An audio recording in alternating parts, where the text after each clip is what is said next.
So this video is my participation in a discussion on our unified collective group on Telegram, and in the science and spirituality chat, someone asked me how it is that I can overall be a scientist and believe in God.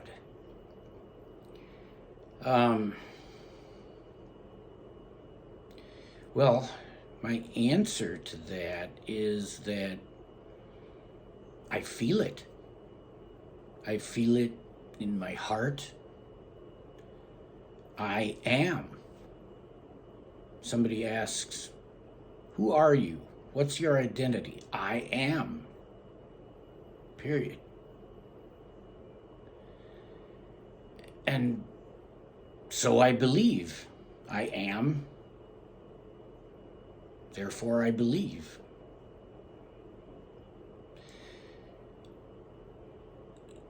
Part of the discussion, there was a video, a YouTube video, posing the question, does mathematics prove the existence of God? And so I watched it,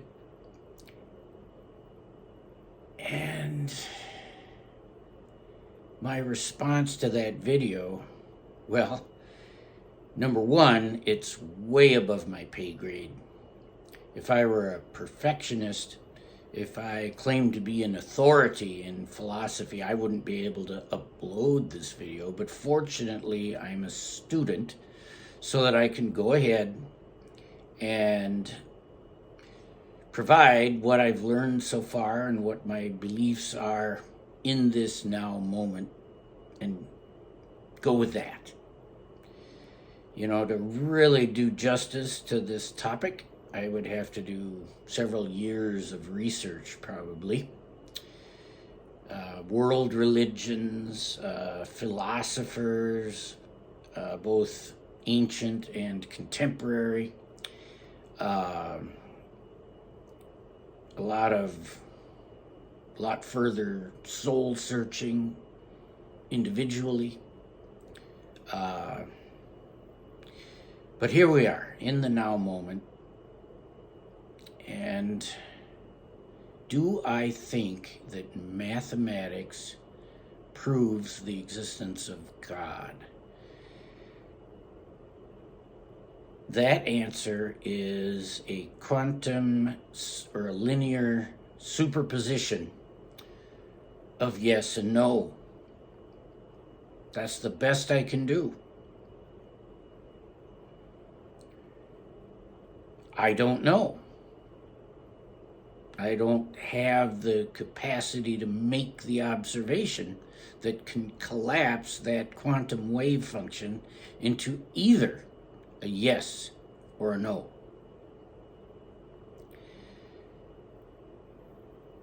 Let's talk about the mathematics for a little bit. Mathematics, as we know it in our 3D world today, is based on a number of axioms and postulates that just seem too obvious to be anything other than true.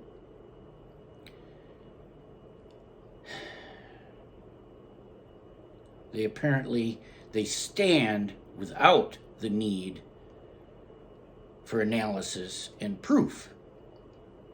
That's what a lot of modern mathematics is based upon. The proofs within mathematics are based on these axioms and postulates. I took a differential geometry course from Nürnberg Erlangen.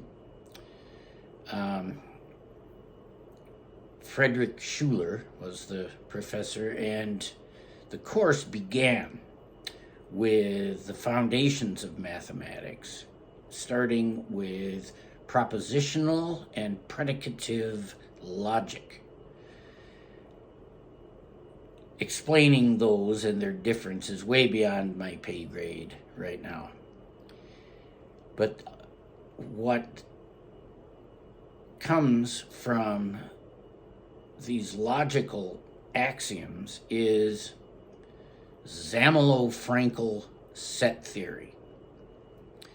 And I believe there are 8 axioms in this set theory that will allow you to build an axiomatic or algorithmic system to test the truth versus the falsity of something that you're considering. Now, if you really want to use modern mathematics, you have to include the axiom of choice. And there is debate as to whether the axiom of choice really is an axiom and whether or not what it proposes is actually true. And yet, if we want to build a vector space, which is utterly necessary to do physics, if we want to do physics, we have to accept and believe in the axiom of choice. So that puts our science on a little bit of a wobbly foundation. Okay.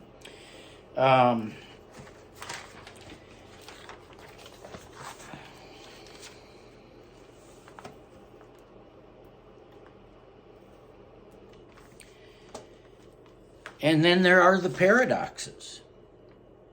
Okay. One paradox mentioned in the video that I will try to get included in the description for this one is, can God make a stone so heavy that he can't lift?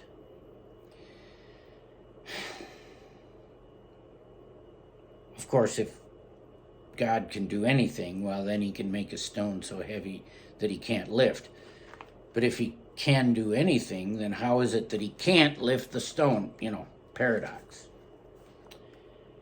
Okay.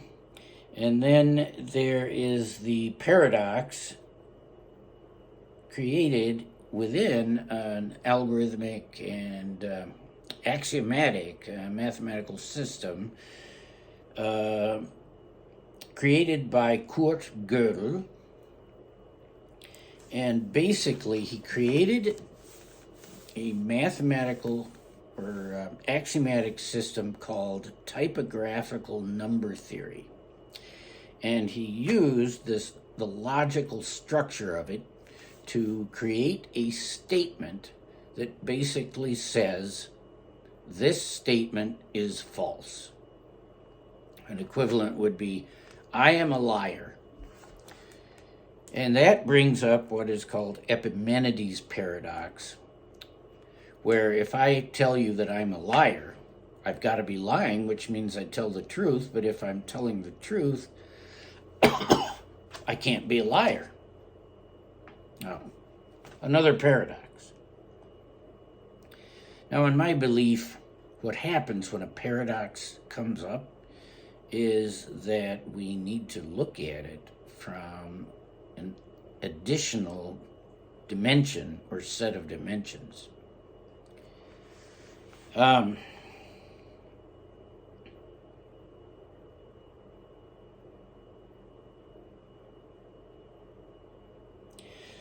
So,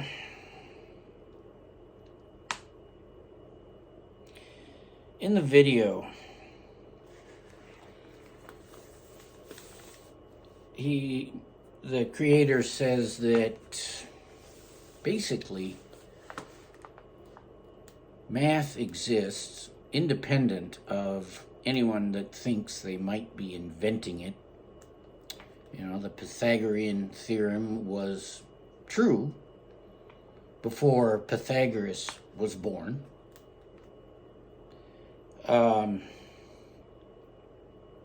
The universe has been evolving and functioning long before humanity came to be. And it seems that underlying the whole thing is mathematics. Is mathematics God? The creator of the video suggests that maybe that's the case. If we say our prayers, if we pray, are we praying to mathematics? It seems so impersonal. And yet there might be a sense that we are, in that, well, you've heard of the law of attraction. Every possibility for the future within quantum physics seems to come with a probability factor that is generally expressed in terms of complex numbers. I wonder if these probability factors for future, or for possibilities in the future, I wonder if those are modified when we manifest something or when we pray. That certainly is an open question.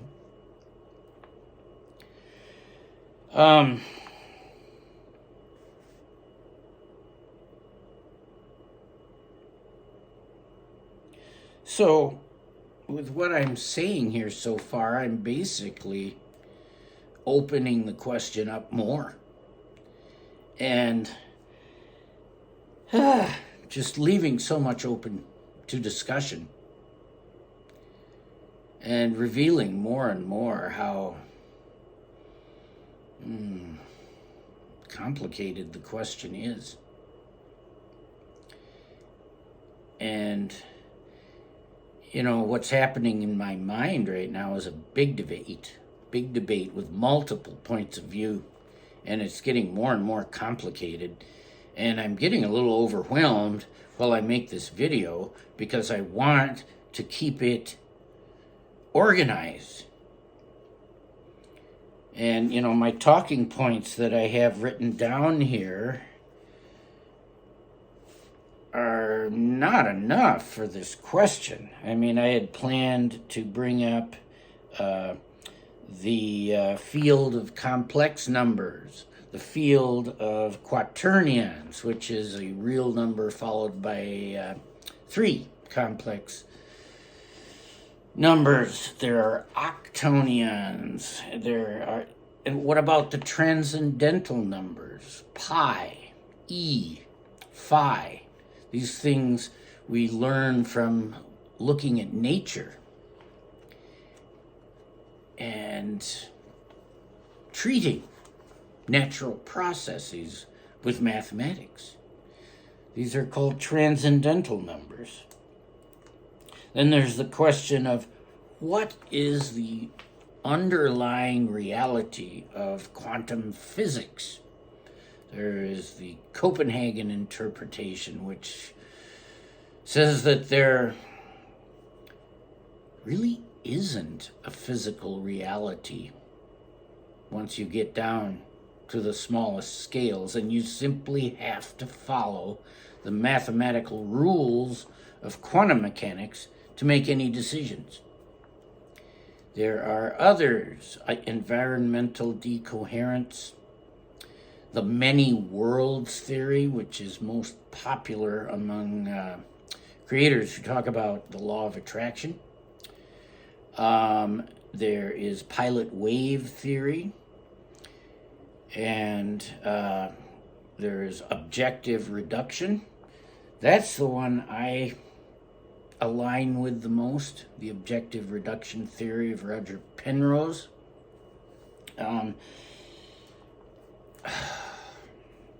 And so, there's more. I've got more written down here.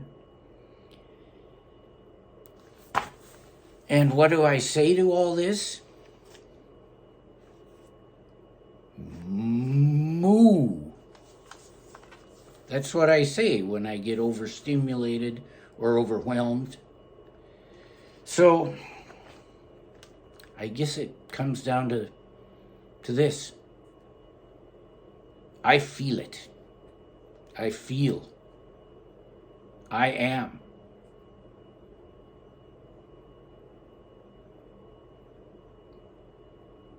I exist.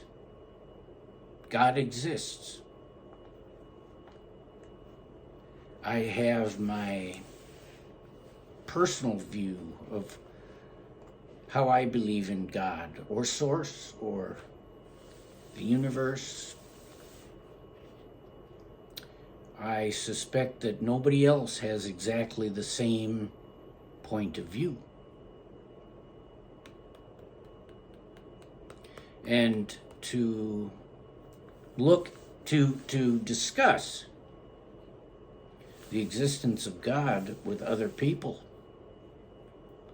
I think I need to have a covariant derivative in order to convert my point of view accurately to somebody else's point of view.